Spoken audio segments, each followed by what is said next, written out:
እሱም አንደኛው በዚህ ሳምንት የሆነው የኢሃፓ ስብሰባ መከልከል ነው።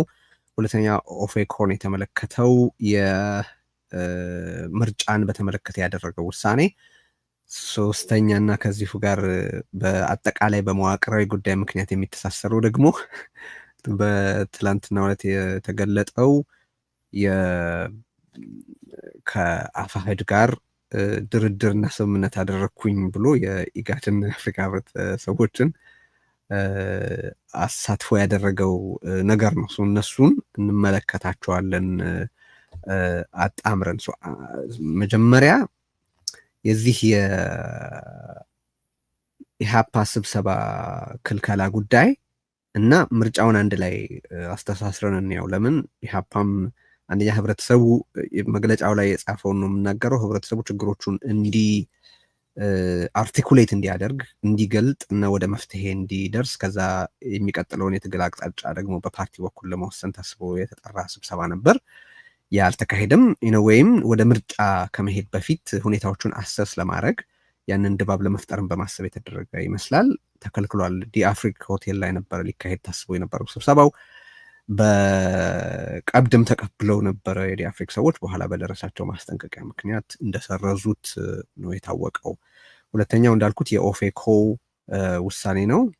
ምርጫው ላይ መሳተፍ አልፈልግም፣ ነገር ግን ካልተሳተፍኩ ስለመሰረዝ የተወሰኑ እጩዎች አቀርባለሁ የሚል መፍትሄ ምርጫ ውስጥ ሳይሳተፉ መሳተፍን በለው ብቻ የሚባል አይነት አማራጭ ያመጣ ይመስላል። መጀመሪያ ይሄ የስብሰባ ማካሄድ እንኳን አለመቻል ብዙ ጊዜ ያነሳው ነው አውቃለሁ፣ ግን የሰላማዊ አማራጮች አለመስራትን ነው ወይስ የበለጠ መስራት የሚያሳየው የሚለው ላይ የተወሰነ አስተያየት በጉዳዩ ላይ። ሁለተኛ አብሮ የኦፌኮንም ውሳኔ በተመለከተ ያለህን አስተያየት። እውነት ነው፣ ወቅታዊ ነገሮች ናቸው ቴዲ፣ ተያያዥም ናቸው። የኢሃፓ የስብሰባ ክልከላ እና አጠቃላይ የምርጫው ሂደት ከኦፌኮ የወሰደውም አቋም ጋራ አብሮ በተያያዥነት ሊታይ የሚችል ነገር ነው። በመጀመሪያ ኢሃፓዎች ስብሰባ መጥራታቸው በአሁኑ ወቅት በጣም ተገቢ እርምጃ ነው ብዬ ነው የምወስደው። አድናቆት አለኝ እና ሌሎች ተቃዋሚ ፓርቲዎችም ተመሳሳይ እርምጃ ወደ መውሰድ መሸጋገር አለባቸው የሚል እምነት ነው ያለኝ። አሁን ይሄ መንግስት ምርጫ ለማካሄድ የሚያስችል ነባራዊ ሁኔታ ኢትዮጵያ ውስጥ አለ። እኔም ደግሞ ነፃና ፍትሃዊ ምርጫ ለማካሄድ ከመቼውም ጊዜ በላይ ተዘጋጅቻለሁ እያለ ዓለምን ለማታለል የሚሞክርበት ወቅት ላይ ነው ያለ ነው። ስለዚህ ዝም ብለን አይ አገሪቱ ነባራዊ ሁኔታው የሚፈቅድ አይደለም፣ ይሄ መንግስትም ነፃና ፍትሃዊ ምርጫ ለማካሄድ ፈቃደኛ አይደለም፣ ውሸቱን ነው ማለት ትክክልም ቢሆን ተገቢ ነው የሚል እምነት የለኝም። በተጨባጭ በተግባር ማሳየት የበለጠ ይጠቅማል የሚል እምነት አለኝ። ስለዚህ አሁን ኢሃፓ የወሰደው እርምጃ አንድ ተጨባጭ የሆነ ማሳያ ነው። ኢሃፓዎች ይህን ስብሰባ ባይጠሩ ምን ያህል ለምርጫ እንዳልተዘጋጀ፣ በምርጫ ለመወዳደር ፍላጎት ያላቸው ፓርቲዎች ከህዝቡ ጋር ለመወያየት ሰላማዊ የሆነ ስብሰባ ሲጠሩ እንኳ የማይታገስ የማይፈቅድ መንግስት መሆኑን አሳይቷል። ይሄ ግን አንድ ሙከራ ነው፣ አንድ ጅምር ነው። ተመሳሳይ ሙከራዎች በስፋት መካሄድ አለባቸው፣ መጠራት አለባቸው የሚል እምነት አለ። ስለዚህ ሌሎች ፓርቲዎችም ተመሳሳይ ጥሪ ማስተላለፍ አለባቸው። ሁለተኛ፣ ፍቃድ የመስጠት መብት የለውም መንግስት፣ የማወቅ መብት ነው ያለው። በህገ መንግስት የተረጋገጠ መብት ነው ይሄ። አስፈቅድ የሚል ህገ መንግስታዊ ድንጋጌ የለም። ስለዚህ አንድ ፓርቲ ፍቃድ የመጠየቅም ግዴታ የለበትም፣ መንግስትም ደግሞ ፍቃድ የመስጠት ኃላፊነት የለበትም። የፓርቲዎቹ ኃላፊነት የማሳወቅ ነው፣ የመንግስት ኃላፊነት ማወቅ ነው። ስለዚህ አንደኛ ይሄ ነገር መሰበር አለበት። እርግጥ ነው የአዳራሽ ስብሰባ ሲሆን አዳራሹ ባለቤት አለው። ስለዚህ ሆቴሉ ያልተፈቀደ ስብሰባ ነው፣ በራሱ ተርጉሞ ያልተፈቀደ ስብሰባ ነው፣ ስለዚህ ልትገቡ አትችሉም ብሎ ይቆልፋል። ምንም ልታደርግ አትችልም፣ የሰው ፕሮፐርቲ ነው፣ ሰብረህ ልትገባ አትችልም። ነገር ግን ይሄ ህገወጥ ድንጋጌ፣ ይሄ ህገወጥ ክልከላ መሸነፍ መቻል አለበት፣ መጣስ መቻል አለበት። ምክንያቱም ህገወጥ ነው። ስለዚህ ሪሊ በሰላማዊ ሰልፍ መሞከር አለበት። ሰላማዊ ሰልፍ ታሳውቃለህ። መንግስት ፈቀደም አልፈቀደም ያን ህገ መንግስታዊ ግዴታውን የማይወጣ ከሆነ ህብረተሰቡ ጥሶ መውጣት መቻል አለበት። ህገ መንግስታዊ መብቱ ነው፣ ተፈጥሯዊ መብቱ ነው። እስከዛ ድረስ መኬድ አለበት ብዬ ነው የማምነው። እና ብዙ ጊዜ ቴዲ ሁልጊዜ ምርጫ ላይ እንዲሁ አስቀድማችሁ አንሳተፍም አትበሉ ላለሁ የፖለቲካ ፓርቲዎች እኛ ለመሳተፍ ፈቃደኛ ነን። ነባራዊ ሁኔታው እንደማይፈቅድ እናውቃለን።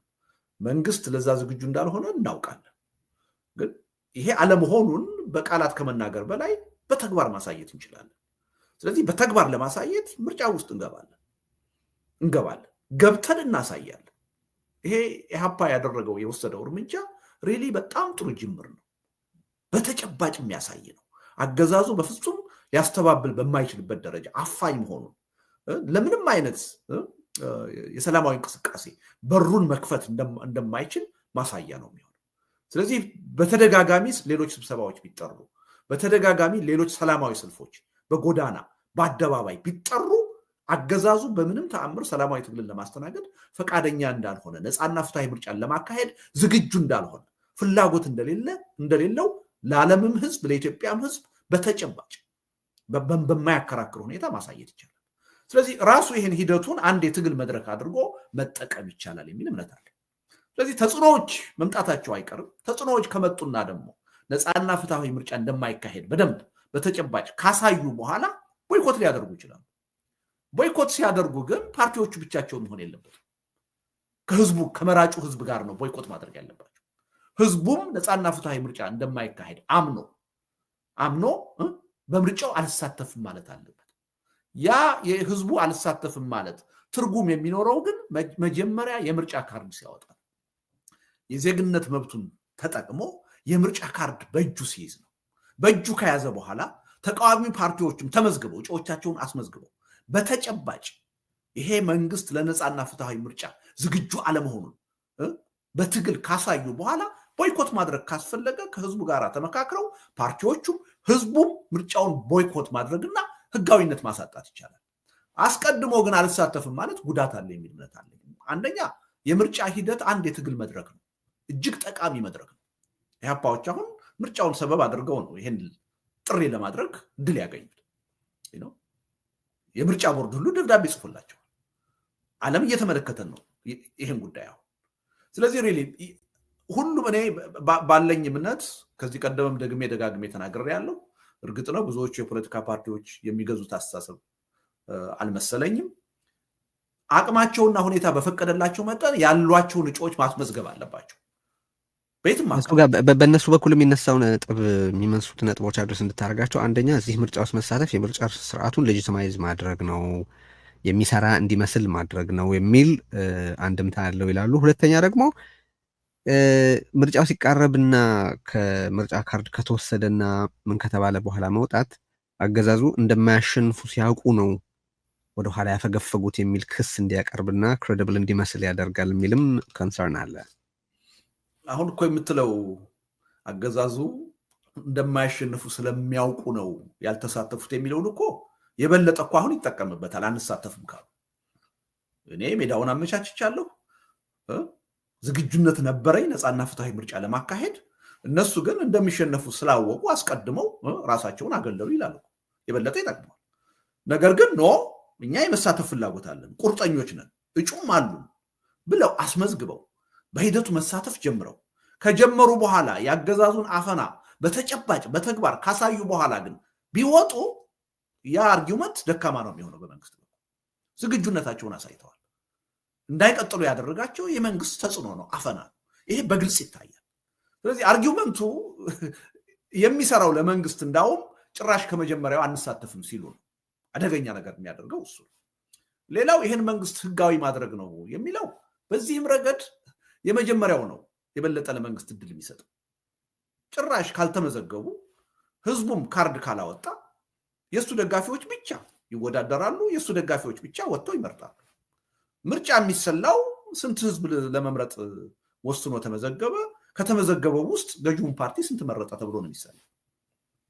ስለዚህ ያ የበለጠ ህጋዊነት ይሰጠዋል እንጂ ህጋዊነቱን አያሳጣውም።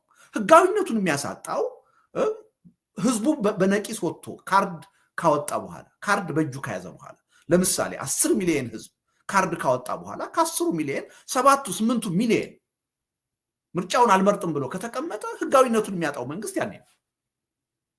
ፓርቲዎቹ በጎ ፈቃዳቸውን ፍላጎታቸውን በምርጫ ለመሳተፍ እጩዎቻቸውን ካስመዘገቡ በኋላ ካሳዩ በኋላ በተጽዕኖ ምክንያት ቢወጡ መንግስት ህጋዊነቱን የበለጠ የሚያጣው ያኔ ነው እና በሁለቱም መንገድ ከሄድክ ቴዲ እነዚህ የክርክር ነጥቦች ለመንግስት የበለጠ የተሻሉ የሚሆኑት ተቃዋሚ ፓርቲዎቹ አስቀድመው ራሳቸውን ከሂደቱ ሲያገሉ ነው። ለተቃዋሚ ፓርቲ የሚጠቅሙትና የመንግስትን ደግሞ ህጋዊነት የሚያሳጡት ደግሞ በሂደቱ መጀመሪያ ተሳታፊ ሲሆኑ ያን ቁርጠኝነታቸውን ሲያሳዩ ነው።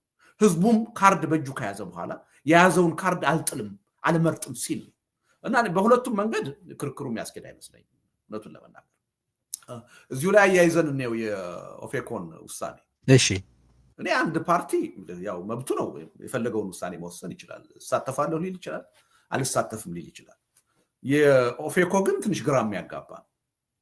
ያው እኔ ባላምንበትም ለምሳሌ አልሳተፍም ብሎ ቦይኮት ሊያደርገው ይችላል ከመጀመሪያው፣ ወይም ደግሞ እሳተፋለሁ ማለት ይችላል። ያን ቢል የበለጠ ጥሩ ነው የሚል እምነት አለኝ። አሁን ግን ምንድነው የሚለው የተወሰኑ ቦታዎች ላይ የተወሰኑ እጩዎችን አቀርባለሁ ነው የሚለው። እኔ ይሄ ከተሳትፎ ውጭ መሆን አይመስለኝም። የህጉን እንቅፋት ለማለፍ ከሆነ አንድ ብቸኛ እጩ ማቅረብ በቂ ነው። አንድ ሲንግል እጩ የህጉን መሰናክል በዛ ማለፍ ትችላለህ። ከዛ በላይ 10 20 ወይም የተወሰኑ ቦታዎች እጩ ማቅረብ አስፈላጊ ነው ብዬ አላምንም እና ከራስ ጋር የሚጋጭ አቀራረብ ሆኖብኛል። ስለዚህ ወይ እሳተፋለሁ ወይ አልሳተፍም። አንድ እጩ ብቻ ካቀረብክ አይ ያም እንደተሳትፎ ይቆጠራል ተብሎ ፖለቲካሊ በአንተ ላይ ነጥብ የሚያስቆጥር አካል የሚኖር አይመስለኝም። ከህግ አንጻር ግን የሚቀመጠውን መሰናክል ልታልፈው ትችላለህ። በዚህ መልኩ አቋማቸውን ሊያስታርቁት ይችሉ ነበር። ስለዚህ ይሄ የተወሰነ የሚለው ነገር አንዳንድ አካባቢዎች የሚለው ነገር ጥቂት እጩዎች የሚለው ነገር አልሳተፍም ከሚለው አቋም ጋር አብሮ መሄድ አይመስለኝም እና ክላሪቲ የለውም ማለት ነው። ትንሽ ኮንትራዲክሽን ያለው ነው የሚመስለኝ። የኦፌኮ ሰዎች ማብራሪያ ሊሰጡን ከፈቀዱ እንጋብዛቸውና እናወያያቸዋለን። ከዚሁ ጋር አስቀድሜ ያነሳሁት አንድ ሌላ ነገር ነበረ። ይሄ ሰፋ ባለ ሁኔታ ድርድርን አስመልክቶ እና አገዛዙ የፕሮፓጋንዳ ሂደቱን በምን ደረጃ እያስኬደው እንዳለ የሚጠቁም አንድ ማሳያ በመሆኑ ምክንያት እናንሳው።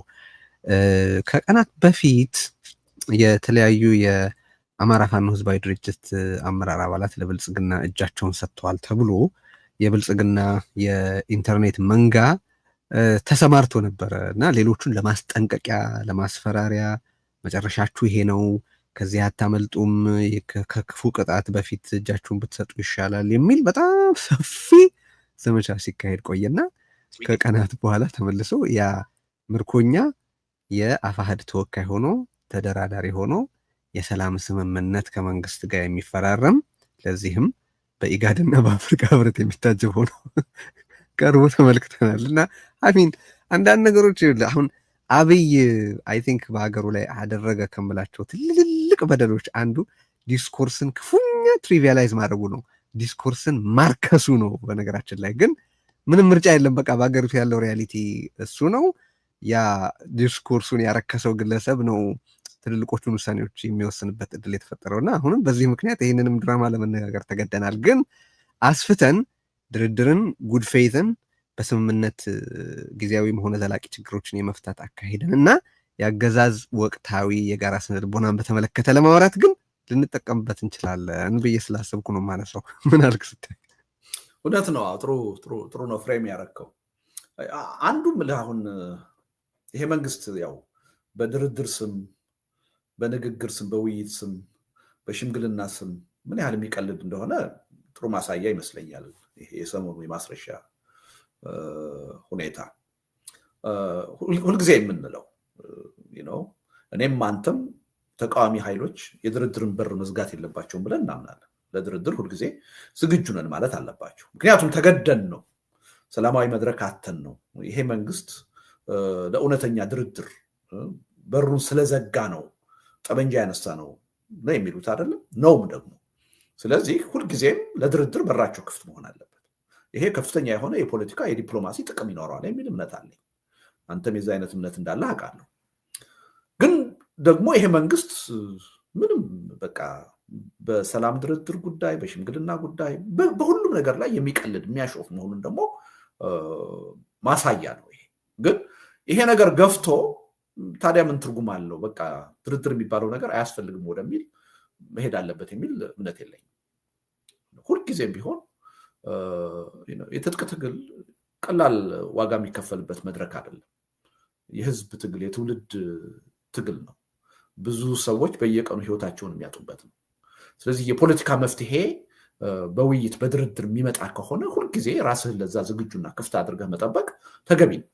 ኢቨን የመንግስት ባህሪ ከዛ ተቃራኒ ቢሆን በዲፕሎማሲ ረገድ፣ በፖለቲካ ረገድ የአይነቱ አቋም አስፈላጊ ነው የሚል እምነት አለ። ስለዚህ እንዲህ አይነቱ ነገር አይ በቃ ይሄ መንግስት በድርድር በውይይት የሚያሾፍ ስለሆነ የሚቀልድ ስለሆነ ከልቡ የማያምን ስለሆነ ከዚህ በኋላ ድርድር አያስፈልግም ወደሚል ያልተገባ ድምዳሜ መካሄድ አለበት የሚል እምነት የለኝም።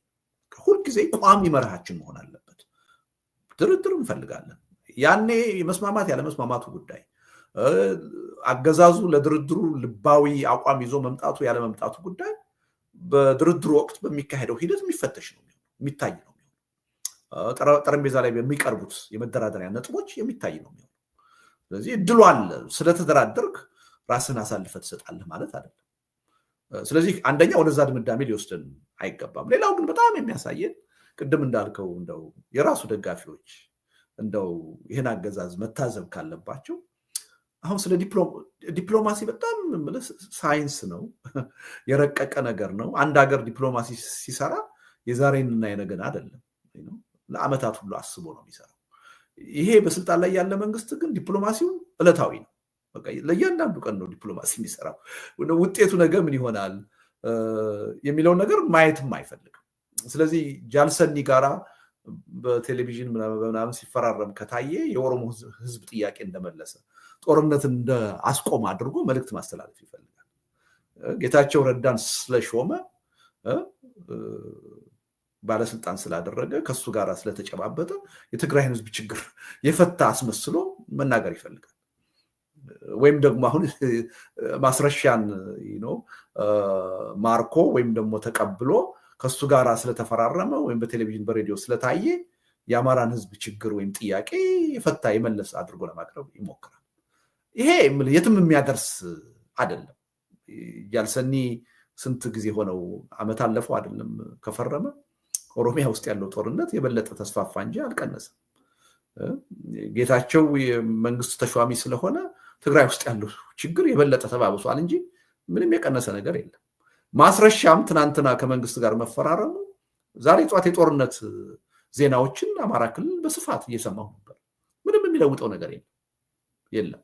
ግን ይሄ ሲባል ደግሞ ለቀናትም ቢሆን የራሱ አድቫንቴጅ የለውም ማለት አይደለም። እንደዚህ አይነት ነገር መንግስት ሲያደርግ ለምሳሌ ሁለት አድቫንቴጅ አለው ብዬ አስባለሁ። አንደኛ በቅርበት ጉዳዩን የማይከታተሉ የውጭ መንግስታት፣ የውጭ ድርጅቶች ይሄ መንግስት እውነትም ለሰላም ጥረት እያደረገ ነው ብለው እንዲያስቡ ለተወሰነ ጊዜ ሊረዳው ይችላል። ዜናውን ሲያዩ በፋኖ ስም አንድ ሰው መድረክ ላይ መጥቶ ስምምነት ሲፈራረም ሲታይ ይሄ መንግስት በሰላም የሚያምን ነው፣ በድርድር የሚያምን ነው የሚል ጊዜያዊ የሆነ ጥቅም ሊያገኝበት ይችላል። እሱ ብቻ አይደለም።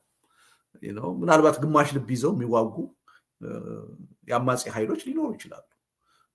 በራሳቸው ምክንያት ከትግሉ መራቅ የሚፈልጉ ሊኖሩ ይችላሉ። እነሱንም ትንሽ የበለጠ ግፊት ለማድረግና ወደ እነ ማስረሻ መስመር እንዲመጡ ለማድረግም የተወሰነ ጥቅም ሊያገኝበት ይችላል። እንደው ዝም ብሎ ጥቅም የሌለው ፋይዳ የሌለው ነገር አድርገንም ማየት የለብንም። በተወሰነ ደረጃ የራሱ ጥቅም ስላለው ነው መንግስት እንዲህ የሚያደርገው። ግን ለችግሩ መፍትሄ ከመስጠት አንጻር፣ ከአጠቃላይ ከዲፕሎማሲ አንጻር፣ ከፕሮፓጋንዳ አንጻር ግን ካውንተር ፕሮዳክቲቭ የሆነ ነገ ከነገ ወዲያ ራስን ትዝብት ውስጥ የሚጥል የበለጠ ደካማ የሚያደርግ እና ለትዝብት የሚያጋልጥ አካሄድ ነው የሚሄደው እና ይሄ የትም አያደርስም እና ከልቡ ተለውጦ እውነተኛ የሆነ ድርድር ከእውነተኛ የትግል መሪዎቹ ጋር ማድረግ እንጂ ለችግሩ መፍትሄ የሚያመጣው እንደዚህ ሰዎችን እያስከዳህ ከአንድ ሰው ጋር ከሁለት ሰው ጋር የምታደርገው ስምምነት እና የምትሰራው ቲያትር የትም ሊያደርስ አይችልም እና የተለየ ነገር አይደለም ማለት ነው። ትናንትን በማስረሻ ያየ ነው። ትናንት ያን አይተን ዛሬ ጧት በብዙ የአማራ ክልል የጦርነት ዜናዎች ነው ስንሰማ የነበረው።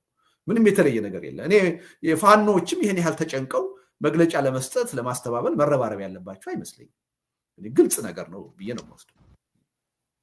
አስተያየት መስጠታቸው ጥሩ ነው። ምናልባት ቅድም ያነሳት ነጥብ ላይ እርግጠኛ አይደለሁም ልዩነት ይሁን አይሁን፣ ግን እኔ ከአገዛዙ ጋር በመደራደር የሚመጣ ውጤት ይኖራል ብዬ አላምንም። ኢንጉድ ፌዝ ይደራደራል ብዬ አላምንም። ከአገዛዙ ጋር ተደራድሮ የሚመጣን ውጤት በአንድም ሆነ በሌላ መንገድ በተቃዋሚዎች የማድረግም ሆነ ያለማድረግ ውሳኔ ላይ ምንም ስፍራ ሊኖረው አይገባም ብዬ አምናለሁ። ግን ስቲል እንደ መርህ ድርድር አልፈልግም ማለት በጣም አሰቃቂ ነው ብዬ አስባለሁኝ። አይ ቲንክ ልዩነት የለንም። ደጋግሜ ስናገር ሰምተህ ከሆነ አሁን ጠቅላይ ሚኒስትር አብይ አህመድ ለምንም ነገር ልታምናቸው የምትችል ሰው አይደለም። ለምንም ከእሳቸው ጋር ቁጭ ብዬ ተደራድሬ ወይም ተፈራርሜ በአራት ጣትህ ብትፈራረም ልታምናቸው አትችልም። በሰዓታት ውስጥ ወይም በማግስቱ ሊክዱት ይችላሉ፣ ሊሰርዙት ይችላሉ።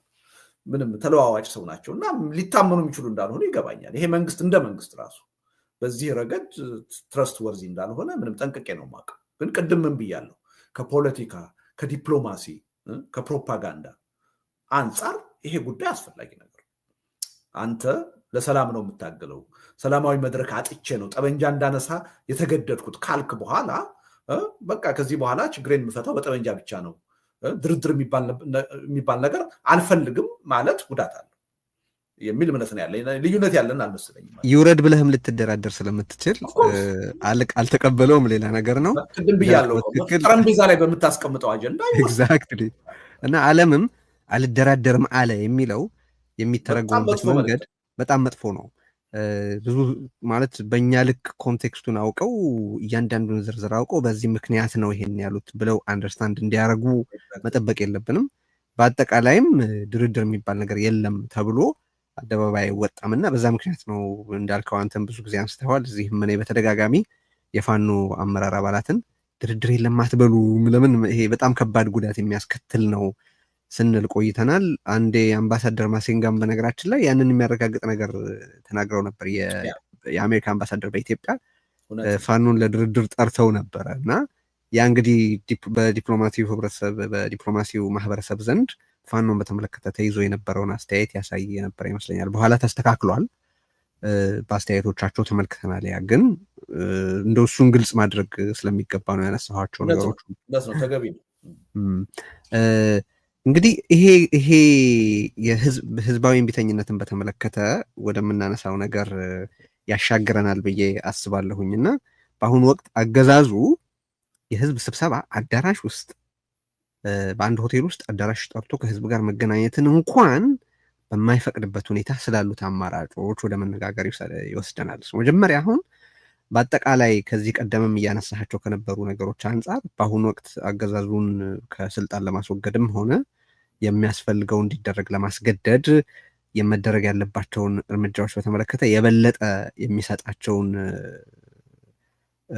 ምልከታዎች ወይ ማብራሪያዎች ማንሳት ያለብን ይመስለኛል። እሱን በተመለከተ የቀረውን በተመለከተ ቀጥሎ መደረግ ያለበትን በተመለከተ አስተያየት ብትሰጥ። ሁለተኛ ከዚሁ ከሰላማዊ ተቃውሞ ጋር ተገናኝቶ ባለፈው ሳምንት እዚህ ርዕዮት ላይ ስንነጋገር ከይልቃል ጌትነት ጋር የተነሱ ነገሮች ነበሩ። ለነሱም በአንተ በኩል ያለውን አስተያየት መስማት እወዳለሁ። በመጀመሪያውን ጀምር፣ ከዛ ሁለተኛውን በጥያቄ አነሳዋለሁ።